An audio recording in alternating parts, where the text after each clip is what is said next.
बिस्मिल्लाहिर्रहमानिर्रहीम। अस्सलाम वालेकुम to all of you. My name is Samiur Rahman, managing director wish Islamabad Pakistan. ये बहुत ही एक अहम वीडियो है। जो टॉपिक मैंने चूज़ किया है आज के लिए वो है सीवी और रिज्यूम, जो आप जॉब एप्लीकेशन के लिए सेंड करते हैं किसी भी जॉब के लिहाज से किसी भी एम्प्लॉयर को। अगर आप लोग इस वीडियो को लास्ट तक देखेंगे तो उम्मीद है कि ये वीडियो आपके लिए बहुत ज़्यादा हेल्पफुल रहेगी। स्टार्ट में मैं कुछ इसकी डिटेल में ये टॉपिक क्यों चूज़ किया। अक्सर औक़ात हम जॉब्स एप्लीकेशन जो हम दे देते हैं तो हम उसके लिहाज से सीवी जो है ना वो भेजते हैं। सीवी क्या है? ये आपकी रिप्रेजेंटेटिव है किसी भी जॉब के लिहाज से, और आप वहाँ ख़ुद नहीं होते हैं, लेकिन आपकी जो सीवी होती है आपको रिप्रेजेंट कर रही होती है। तो अब जो आपकी सीवी है ये जितना अच्छे तरीके से आपको रिप्रेजेंट करेगी और जितना अच्छे तरीके से आप इसको जो है ना बनाएंगे तो इतना ही आपके जो जॉब चांसेस है वो ज़्यादा हो जाएंगे। दुनिया में करोड़ों कंपनियां हैं और वहाँ पे आपके जो है ना आपकी जॉब के लिहाज से बहुत सारी जो कंपनीज़ हैं उसमें आपकी जॉब अक्सर औक़ात आपकी क्वालिफ़िकेशन एक्सपीरियंस के साथ मौजूद होती है या ऑफ़र हो जाती है। तो अगर आपकी सीवी प्रोफेशनल हो और एक अच्छे तरीके से बनी हुई है तो उसके मुताबिक आपके जो जॉब चांसेस है वो इंक्रीज़ हो जाते हैं। सीवी के लिहाज से कुछ सर्टन पॉइंट के अक्सर जो सीवी हम बनाते हैं बाज़ औक़ात उसके अंदर हम मिस्टेक कर देते हैं, जैसे ग्रामेटिकल मिस्टेक है। कैरियर के लिहाज से हमने जो है ना उसके अंदर एक्सपीरियंस लिखा होता है वो अक्सर औक़ात प्रोफेशनल नहीं होता है। फ़िज़िकल फ़ीचर मतलब उसकी खूबसूरती पे हमने ज़्यादा काम किया होता है लेकिन कंटेंट पे काम नहीं किया होता है कि उसके अंदर कंटेंट कौन से होनी चाहिए, किस आर्डर में होनी चाहिए। तो स्टेप बाय स्टेप मैं इस वीडियो के अंदर आप लोगों को गाइड करूंगा कि जो मेरी सोच के मुताबिक है और वो आप अगर फॉलो करेंगे तो उम्मीद है कि वो आपके लिए बहुत ज़्यादा बेनिफिशियल होंगे। फ़र्स्ट ऑफ़ ऑल आपका जो सीवी है उसके अंदर जो आप डिटेल डालते हैं तो सबसे पहले आपका इम्पोर्टेंट जो बिल्कुल फ़र्स्ट लाइन है वो आपका है कॉन्टैक्ट डिटेल्स। आप कॉन्टैक्ट डिटेल्स में आपका नाम, आपका कॉन्टैक्ट नंबर ख़ासकर जो कंट्री कोड के साथ हो, और आपका एक अपडेटेड ईमेल जो उसके अंदर मौजूद हो, इंक्लूड हो, ठीक है, आपने वो डालना है। वो जो है ना आपने लिखना है, सही है। उसके बाद मैं ये ईमेल के ऊपर भी आ जाता हूँ कि कोशिश करें कि आपका जो जॉब ईमेल है वो प्रोफेशनल ईमेल हो। और अक्सर उसमें एक और मिस्टेक ये होती है कि जब आप किसी को आजकल चूँकि वो ईमेल जो है ना आप सीवी ईमेल के ज़रिए भेजते हैं, सेंड करते हैं, तो जब सीवी आती है जैसे हमारे पास अक्सर औक़ात जॉब के लोग भेज देते हैं तो उसमें उसका जो फ़र्स्ट नेम या लास्ट नेम होता है वो उनका अपना नाम नहीं होता है, किसी और चीज़ के बारे में उसने फ़र्स्ट नेम लिखा होता है, ठीक है, और लास्ट नेम भी किसी और चीज़ का होता है। तो अक्सर औक़ात वो जो आपका नाम नहीं होता है तो वो फिर वो ईमेल लोग जो है ना ओपन नहीं करते हैं। दूसरा मिस्टेक ये होता है कि आपका जब ईमेल आ जाता है तो उसके अंदर आपका सब्जेक्ट मौजूद नहीं होता है, तो आप लाजिम उसमें सब्जेक्ट इंक्लूड करें कि सब्जेक्ट में लिख के job application for the post of HSC adviser. तीसरी इंपॉर्टेंट बात यह है कि जब आप एप्लीकेशन सेंड करते हैं तो सिर्फ अटैचमेंट में सीवी ना भेजें, उसके साथ एक कवर लेटर भी आप लोग लिखें। उसके आप जो है ना नीचे जहाँ पे आपने जो है ना मेंशन करना है तो किसी को जो आप भेजते हैं बाकायदा उनको टू करें कि टू HR मैनेजर, उसके बाद कि मैं ये सीवी सेंड कर रहा हूँ, ये मेरी जॉब एप्लीकेशन के लिहाज से है और इसको काइंडली आप जो है ना वो कंसीडर करें। और मेरे लिए बहुत अच्छी जो है ना वो हनर की बात होगी अगर आपकी स्टीम ऑर्गेनाइजेशन मुझे सेलेक्ट करती है इस जॉब के लिए, और साथ में थैंक्स, रिगार्ड्स और अपना नाम और जो है ना अपनी डिटेल वगैरह उसके साथ मेंशन करके आप उस ईमेल को सेंड कर दें। अब आपकी जो ये सीवी किसी के पास सेंड हो गई है और वो उसको देखेगा तो उससे डायरेक्टली क्लिक करेगा कि ये बंदा जो है ना ये टेक्निकल नॉलेज जो है ना या अंडरस्टैंडिंग रखता है। तो एक तो मैंने इस लिहाज से आपको गाइड किया। अब हम आते हैं सीवी के फॉर्मेट की तरफ। आप टेक्निकल जो आपकी कॉन्टैक्ट डिटेल्स हैं उसके बाद जो नेक्स्ट स्टेप है वो है आपका ऑब्जेक्टिव। कैरियर ऑब्जेक्टिव बहुत ज़्यादा इंपॉर्टेंट है कि आपका शार्ट टू टू 3 लाइंस में आपकी सीवी के में आपकी जो है ना ऑब्जेक्टिव मौजूद हो। ऑब्जेक्टिव में आप अपनी पर्सनल ग्रोथ का कि जब मेरा ऑब्जेक्टिव क्या है कि मेरी पर्सनल ग्रोथ हो जब मैं इस जॉब को या कंपनी को ज्वाइन करूं, और इसके साथ उस कंपनी के लिए आप कितने बेनिफिशियल होंगे उसकी डिटेल हो। एम्प्लॉयर आपको तब तक नहीं लेगी जब तक आप उसके लिए बेनिफिशियल नहीं होंगे। तो आप अपनी जो सीवी है उसके ऑब्जेक्टिव के अंदर आपने इंक्लूड करना है कि आपका ऑब्जेक्टिव क्या है, ठीक है, आपका एम या आपका जो मेन जो है ना गोल्स हैं वो क्या है, जब आपको ये जॉब जो है ना वो क्यों मिलनी चाहिए, और ये आप जब जॉब आपको मिल जाए तो आप अपने जो है ना एनहेंस कैसे करेंगे, उस एम्प्लॉयर के लिहाज से आप कितने ज़्यादा बेनिफिशियल होंगे। नेक्स्ट जो हम ऑब्जेक्टिव के बाद आते हैं वो है आपका जो है ना सीवी के अंदर प्रोफेशनल समरी या कैरियर समरी।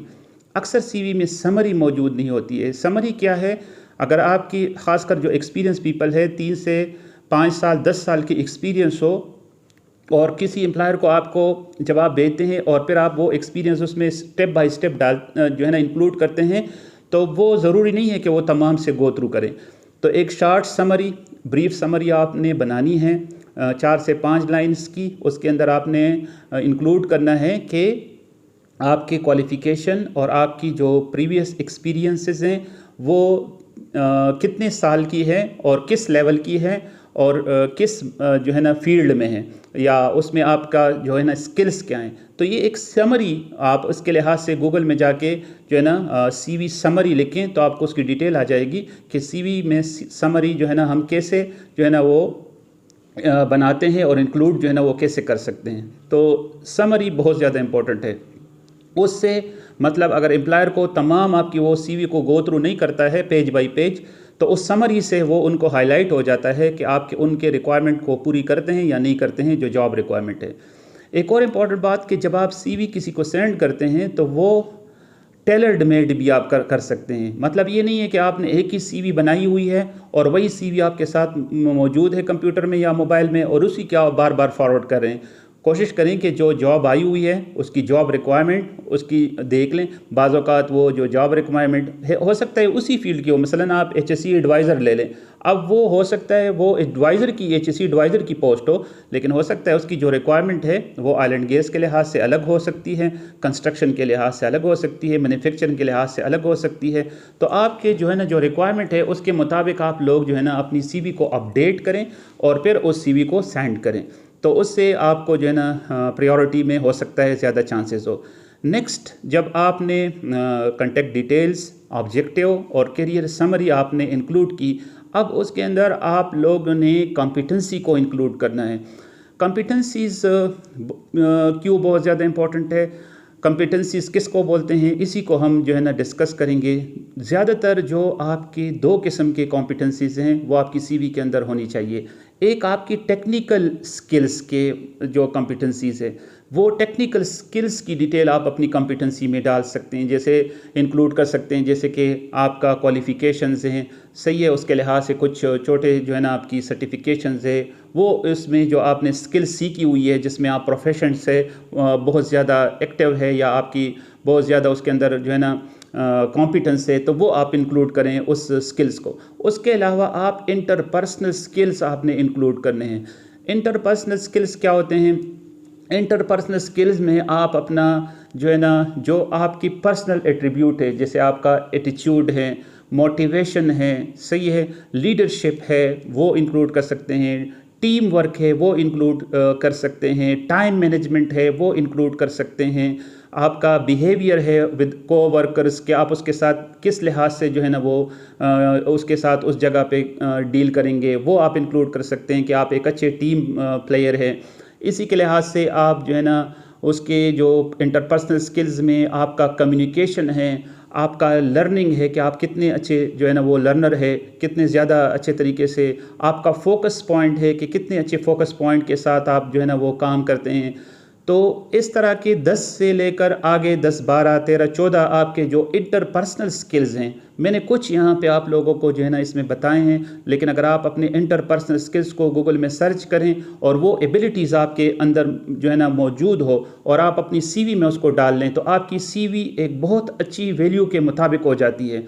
और इस इंटरपर्सनल स्किल्स का एक और भी फ़ायदा होता है जो कि आजकल बड़े ऑर्गेनाइजेशन जो उनके उसके HRs है वो उनको इस्तेमाल करते हैं, उसको ATS बोलते हैं, ठीक है, एप्लीकेशन ट्रैकिंग सिस्टम।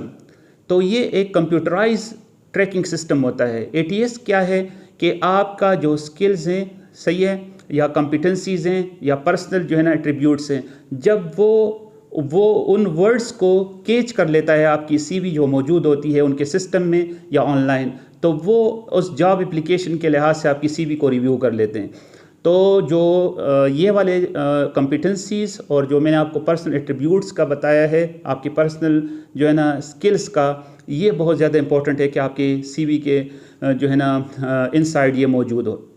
उसके बाद है आपका एक प्रोफेशनल क्वालिफ़िकेशन और उसके साथ आपकी एजुकेशन एंड क्वालिफ़िकेशन और प्रोफेशनल एक्सपीरियंस। अब ये दोनों आप जो है ना इंटरचेंज कर सकते हैं। कुछ लोग एजुकेशन को पहले और क्वालिफ़िकेशन और प्रोफेशनल जो है ना क्वालिफ़िकेशन या एजुकेशन को पहले जो है ना वो इंक्लूड करते हैं सीवी में, और कुछ लोग जो है ना पहले प्रोफेशनल एक्सपीरियंस को इंक्लूड करते हैं और उसके बाद जो है ना एजुकेशन लास्ट में उसके नीचे जो है ना वो इंक्लूड करते हैं। तो ये आपके ऊपर है कि आप उसको कैसे जो है ना अच्छे तरीके से मैनेज कर रहे हैं। मिसाल उसमें यह होता है कि बाज़ औक़ात लोगों का एक्सपीरियंस बहुत ज़्यादा होता है, बहुत ज़्यादा कंपनीज़ का, तो हो सकता है कि वो उसको फिर 1 से 2 पेजेस पे चला जाए। तो उससे पहले लोग क्या कर लेते हैं कि वो प्रोफेशनल क्वालिफ़िकेशन या एजुकेशन को इंक्लूड कर लेते हैं अपने सीवी में।